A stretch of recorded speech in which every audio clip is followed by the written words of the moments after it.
თბილისში კათოლიკური ეკლესიისა და ვატიკანის სახელმწიფოს მეთაურის ორდღიანი ვიზიტი მიმდინარეობს. რომის პაპი ფრანცისკე თბილისში სპეციალური ავიარეისით 15 საათზე ჩამოფრინდა. პონტიფიკოს აეროპორტში სრულიად საქართველოს კათოლიკოს პატრიარქი, მღვდელმთავრები და საქართველოს პრეზიდენტი პირველ ლედისთან ერთად დახვდნენ. უკვე გაიმართა მიღება პრეზიდენტის ადმინისტრაციაში, სადაც შეკრებილებს სიტყვით მიმართეს სახელმწიფოს მეთაურმა და რომის პაპმა. კათოლიკური ეკლესიის მეთაურს საპატრიარქოში უმასპინძლა კათოლიკოს პატრიარქმა. პონტიფიკოსის ვიზიტს მარიკა შალიკაშვილი აშუქებს, მას პირდაპირ ეთერში ვთავთ, მარიკა გისმენთ. დიახ, პონტიფექსის ვიზიტი საქართველოში გრძელდება, სულ რამდენიმე წუთის წინ დასრულდა საქართველოს საპატრიარქოში შეხვედრა კათოლიკოს პატრიარქსა და რომის პაპს შორის. კათოლიკოს პატრიარქმა რომის პაპს მადლობა გადაუხადა საქართველოში სტუმრობისთვის და ისაუბრა სხვადასხვა საკითხებზე.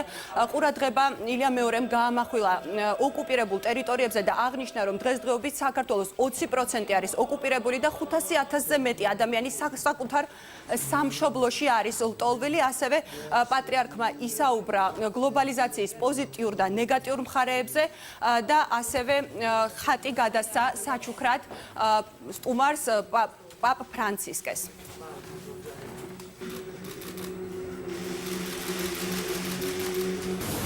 დღეს საქართველოს არის ახალი პრობლემების წინაშე. თითქმის 500,000 ადამიანი არის ლტოლვილი საკუთარ ქვეყანაში. ოკუპირებულია აფხაზეთი და ცხინვალის რეგიონი. ცხინვალი და აფხაზეთის რეგიონი არის ძირძველი ქართული მიწა და მე 11 წელი ვიყავი აფხაზეთის მიტროპოლიტი. და არადროს არ ყოფილა კონფლიქტი ქართველებსა და აფხაზებს შორის. ეს არის ხელოვნურად შექმნილი კონფლიქტი. მაგრამ ჩვენ გჯერა, რომ ეს პრობლემები დაზრეული იქნება.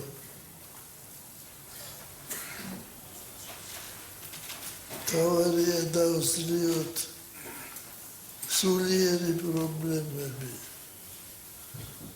ქვეყანაში ისე როგორც მთელ მსოფლიოში არის რწმენისა და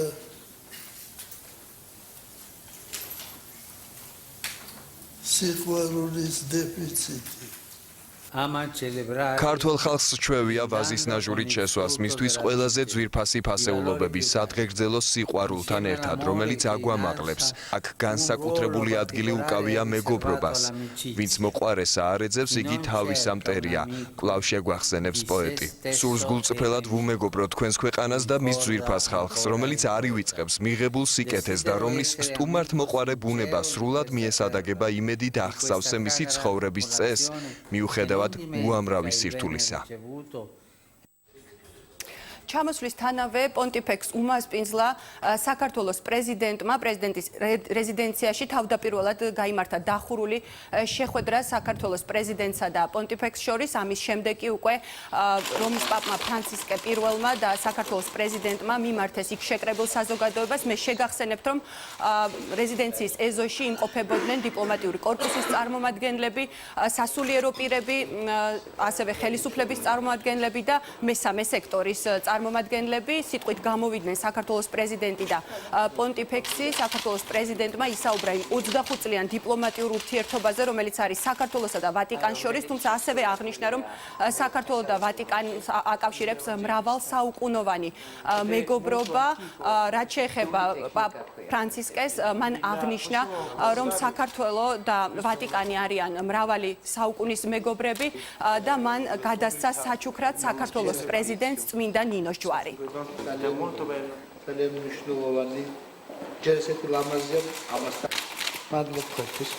დამოუკიდებლობის აღდგენიდან დღემდე ჩვენ მუდმივად გრძნობთ ვატიკანის მტკიცე მხარდაჭერას. ჩვენ გვახსოვს ეს თანადგომა როგორც მშვიდობის, ასევე განსაცდელის პირობებშიც. მათ შორის 2008 წელს რუსეთის სამხედრო აგრესიის დროს. ჩვენი ტერიტორიების 20% ოკუპირებულია და მოსახლეობის თითქმის 15% დევნილადაა ქცეული. ამ ადამიანებს წაართვეს საცხოვრებელი მხოლოდ იმიტომ, რომ ისინი ეთნიკურად ქართველები არიან. გზა, რომელიც საქართველოს აიჩია მშვიდობის, თანამშრომლობისა და სტრატეგიული მოთმინების გზა, აუცილებლად მიგვიყვანს ქვეყნის გაერთიანებამდე. თქვენო უწმინდესობაო, თქვენი საქართველოში ჩამობრძანება კიდევ ერთი მოწოდებაა მშვიდობისაკენ. იმედი მაქვს, რომ ეს ვიზიტი გააძლიერებს არა მხოლოდ ვატიკანისა და საქართველოს თანამშრომლობას, არამედ იქნება მძლავრი გზავნილი ჩვენს რეგიონში უსაფრთხოებისა და კეთილდღეობის უზრუნველსაყოფად. მადლობას უძღვნი ღმერთს, რომ შესაძლებლობა მომცავწეოდი ამ კურთხეულ მიწას, კულტურათა და ცივილიზაციათა შეხვედრისა და სასიცოცხლო ურთიერთგაცვლის ადგილს, რომელმაც მეოთხე საუკუნეში წმინდა ნინოს ქადაგებიდან მოყოლებული ქრისტიანობაში ჰპოვა თავისი სიღრმისეული მეობა და საკუთარ ფასეულობათა მყარი საფუძველი. ამავე დროს თავისი გეოგრაფიული მდებარეობიდან გამომდინარე საქართველო წარმოგვიდგება ევროპასა და აზიას შორის გადებულ ერთგვარ ბუნებრივ ხიდად. ხალხებს რომ აკავშირებს და ურთიერთობას უადვილებს.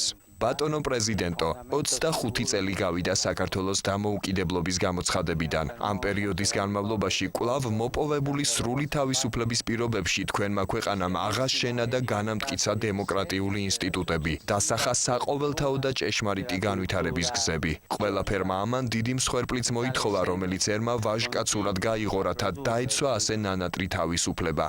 გისურვებთ, რომ მშვიდობისა და განვითარების გზაზე ხელი-ხელ ჩაკიდებულ სევლოს საზოგადოების ყველა წევრს რაც შექმნიდა სტაბილურ, სამართლიან და კანონისადმი პატივისცემით ახსავსე გარემოს, რომელიც უზრუნველყოფდა საზოგადოების ზრდას და ყველასთვის ხელსაყრელი შესაძლებლობის შექმნას.